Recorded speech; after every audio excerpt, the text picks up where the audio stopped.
We have multiple huge updates to go over today ahead of the big game against the New York Knicks. And these updates have big implications going forward. We're going to break those down, discuss what it means going forward, as well as discuss some interesting things as it pertains to the out-of-town scoreboard that changes everything for the Los Angeles Lakers. Stay tuned for all that in this episode, folks. Before we get into it, if you're part of the 90% who aren't subscribed to the channel, this is the place to be for daily Lakers content. Your guys' support has been unbelievable. And if you're enjoying it, make sure to hit the subscribe button. We're getting very close to 17,000 subscribers. If you want to help us towards that goal, hit that subscribe button. Ladies and gentlemen, there's a lot to go over today.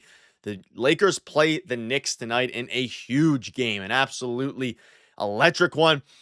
Cats playing, all these different things. We have a bunch of updates and one key update as it pertains to the Lakers in tonight's game. We're going to break that down as well as a couple other things. Let's dive right into it. So, in case you missed it, I covered it in the video earlier today.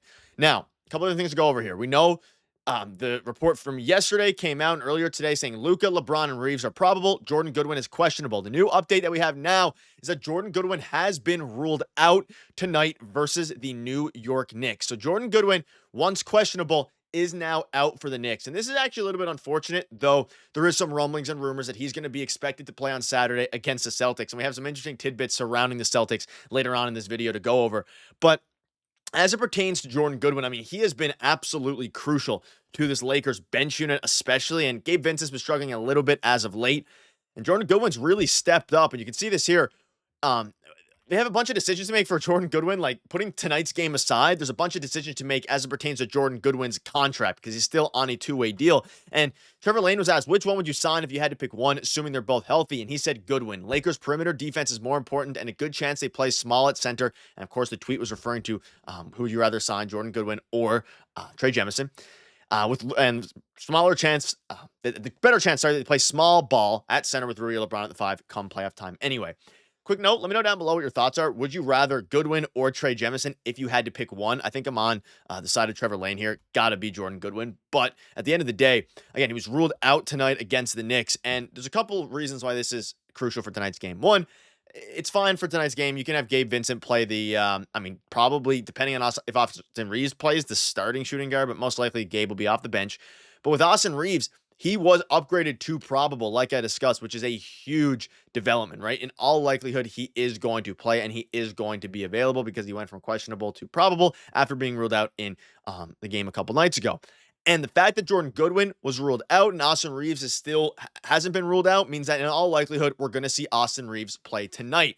So unless something drastic changes in the next few hours, we're going to see Austin Reaves, LeBron, and Luka all suit up. Again, the injury report hasn't dropped yet for Austin Reaves. I would assume he's going to play because otherwise they probably, and they don't always announce him at the same time, and again, Jordan Goodwin's dealing with a more serious injury. He's questionable, all these different things. But I'm assuming Austin Reaves is somewhat of a game time decision, but again, he's probably going to play tonight. So no Jordan Goodwin. Unfortunately, I was really hoping he was going to get in there against the Knicks, but at the end of the day, put him in against the Boston Celtics, a more perimeter-based team. They shoot 53s a game. Peyton Pritchard's coming off of a crazy 40-plus point game. Put in Jordan Goodwin on Saturday if he's healthy. Have great perimeter defense. Point of attack defender against a great Celtics team. It'll make some sense there. Let me know down below what your thoughts are. Again, keeping you up to date with all the latest news there. But as you start to shift now your focus from the injury report to tonight's game into the game on the weekend, you can start to look at the out-of-town scoreboard a little bit. And you can see today, the Celtics have chose to rest their entire team today to get ready for the Lakers on Saturday. Horford's out, Drew is out, Kristaps is out, Jaylen Brown is out. So they are resting a ton of players tonight. And again, is it to actually get ready for the Lakers on Saturday? There's a very good possibility. Of course, they're playing a much worse team tonight. The Boston Celtics are. And every single game right now matters tenfold for the Los Angeles Lakers for a bunch of different reasons. They are desperately holding on to that 2 seed. And the Denver Nuggets, they are playing better basketball, albeit the Lakers beat them. But also the Boston Celtics, their schedule, the Lakers that is, does not get any easier. You play a great team tonight in the Knicks. They're 40-21. You play a fantastic team tonight in the Boston Celtics who are resting their players in order to get ready for your own team, right? So it's going to be very interesting to see how rested the Celtics are, because again, the Lakers can't really afford to rest their players because they're not playing any bad teams now. And we saw it in the game against the Pelicans. The Lakers can't really afford at this juncture to rest a lot of their regulars because you're trying to keep Luka Doncic. I mean, you can rest LeBron a little bit, but Luka Doncic, he's trying to get back into both game shape and just getting used to the game again and playing every night. Of course, give him a rest day here and there, second night of a back-to-back or first night of a back-to-back, sure. But he's starting to really get in a rhythm now. And you look at his stats, he's averaging 27, 9, 8, and 2.2 steals a game over the last 6 games. So if you pair that with the fact that he's really starting to be the Luka Doncic we saw in Dallas now, you can't really rest him. Now, whereas the Celtics, they're resting all their guys tonight. And you can see here, Denver will tie LA for the 2 seed, must win tomorrow, get greedy for that 2 seed. And tomorrow being tonight, because that was yesterday after Denver's win. Memphis is losing a little bit, but Denver is winning. And you have to continue to win these games. Denver is right on their tail. And we saw it in the broadcast. You speak about it a lot. Like, you speak about a lot how important that number 2 seed is. Right now for the Los Angeles Lakers, that 2 seed is critical. It'll guarantee you a much better matchup, at the very least, home court advantage, all these different things. But also, you just don't want to fall into the habit of playing sloppy basketball at the end of the day. And you are a new team in the sense of you have a completely new structure with a new coach this year, but also a brand new starter in Luka Doncic. And he's starting to play like the Luka Doncic we were all hoping for. And the Mavericks fans, they said it. Once Luka Doncic got traded, they said, hey, you guys will be fine. Luka always plays a little bit rusty when coming off of an injury. You want to manage his injury a little bit, and they're managing the injury of a lot of players. And the fact they've been able to win a lot of these games against great teams without Austin Reaves the last couple, without Rui Hachimura the last couple, even without Jordan Goodwin, who, when they signed him that 2A, didn't expect him to have such a big impact. It is very interesting. And they'll probably keep Austin Reaves.